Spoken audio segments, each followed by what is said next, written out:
This is the Voice of the Land podcast. As we wind down here, last couple minutes of the podcast, Paula, you brought this up off air as we started here today. Kind of did a top 3 of favorite meals of all time last week. You kind of saw some things going on social media and different TV shows that we're watching right now.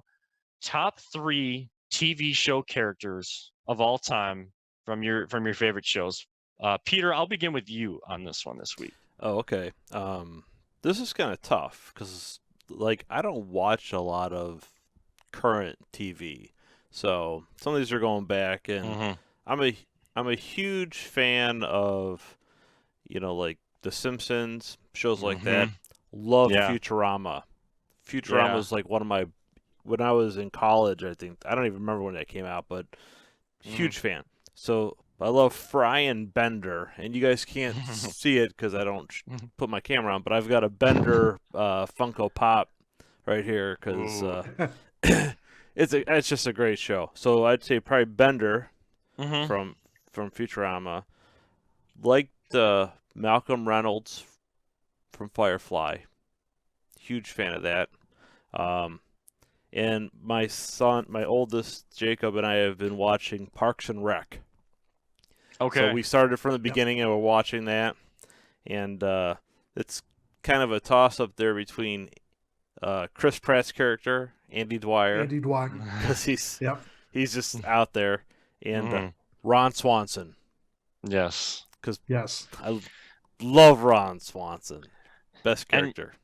And there's always that debate on whether, which one's better, The Office or Parks and Rec, because they had the same basis to it, and Parks and Rec was developed from the basis of what The Office was. I say you can enjoy both. You can definitely enjoy both of those shows. So, of course, yeah. All right, Paul. So how about your top 3? Well, the reason for this question is because I've been thinking about a lot of shows that I've been watching. What have I been watching since quarantine started? I've watched so far. I'm in the middle of Seinfeld. I'm almost finished with Seinfeld. It's my first time going through it. It's a great show. But I've seen Community, Workaholics, Ozark, It's Always Sunny in Philadelphia, Tiger King, obviously, Peyton's Places on ESPN Plus, and I'm currently watching Star Trek: The Next Generation as well. So I'm giving that one a shot. So I started thinking about it. I mean, great characters all the way through. Obviously, I love Michael Scott. Michael Scott is right up there. I'm not going to give, who's number 1, who's number 2, whatever. But Michael Scott is The Office. So I will go with Michael Scott for The Office. Someone that no one ever thinks about. I love Law and Order. I love the old school, the original Law and Order, and Sam Waterston's character, Jack McCoy. Jack McCoy is like the coolest. If I was a lawyer, I wish I could be Jack McCoy, because he doesn't win everything, but he goes out there and he will put you on the stand and he will rip you, and I love it. So Jack McCoy is right there for me, and I'm probably going to go with Charlie Kelly from It's Always Sunny in Philadelphia. Absolutely love the character, love the mindset. I love It's Always Sunny in Philadelphia, especially the first 7 or 8 seasons of it. After a while, it just becomes really repetitive, but Charlie Kelly is right up there. Maybe Andy Dwyer, Ron Swanson, obviously, like what you were saying, Peter, both great characters. I might take Charlie over them, but I mean, it's such a tough question. You can't really come up with a bad answer. Yeah, for mine, I'm gonna kind of go sitcom heavy because that's kind of the shows that I always grew up watching and what I watch a lot more of. Even nowadays, I mean, I have gotten into Stranger Things and kind of waiting for season 4. But haven't really, I guess I haven't fully connected with a character there yet. Maybe need one more season to know I've already connected with this character, and just haven't, I guess, not really agreed with it just yet outwardly. But if I were to go with The Office, one of my favorite TV shows of all time, I mean, it would be Michael Scott. But I'm going to differ a little bit just because, just to kind of add a little bit different element than Paulus on here. Jim would be like my next one on there, just because like it's just like the subtle little looks to the camera and those pranks on Dwight. Like, I love when the show opens with one of those like new epic, like just topping each other. And that's why I can keep watching the show over and over again, because while I know what's coming, it still hits me the same way every single time. Like those upping the ante to the pranks as the season goes on. I love Jim Halpert. Go ahead, Paul. No, you finish up. I gotta change my list. I completely. It popped in my head. I was like, oh my god. You finish your list though. So and then Friends, another one of my favorite sitcoms of all time. Joey, I love Joey.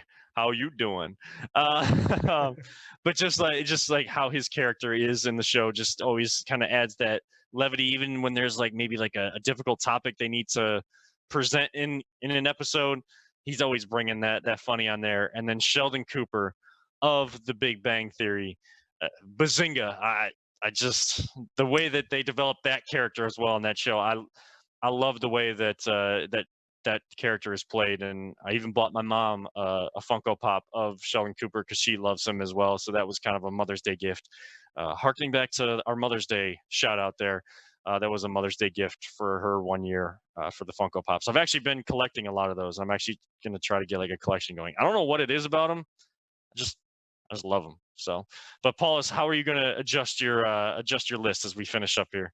So I'm going to adjust my list. I'm going to take off Jack McCoy. I love Jack McCoy, but in my mind, I'm trying to remember the greatest shows that I've ever watched. And I love Law and Order. I've always said, if I'm ever stuck on an island, give me all 20 whatever seasons of Law and Order.